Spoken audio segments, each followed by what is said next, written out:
शायद मेरा क्वेश्चन है, सवाल है आपसे कि कज़ा और कफ़ारे में फ़र्क क्या है?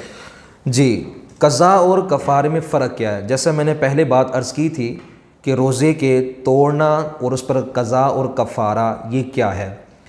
जैसे मैंने पहले मसले बताए कि जिन चीज़ों से रोज़ा टूट जाता है और फिर उन पर कज़ा होती है, कफ़ारा नहीं होता। आज ये जान लेते हैं कि कफ़ारा होता क्या है। रोज़े को जानबूझकर तोड़ देने से कफ़ारा भी और कज़ा भी दोनों लाजिम आते हैं।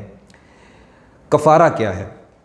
सवाल ये है कफ़ारा क्या है। जान लें कि कफ़ारा जानबूझकर रोज़ा तोड़ने पर इंसान पर लाजिम आता है, उसकी कज़ा भी करेगा और उसका कफ़ारा भी। कफ़ारा होता है 2 माह के मुसलसल रोज़े रखे जाएं।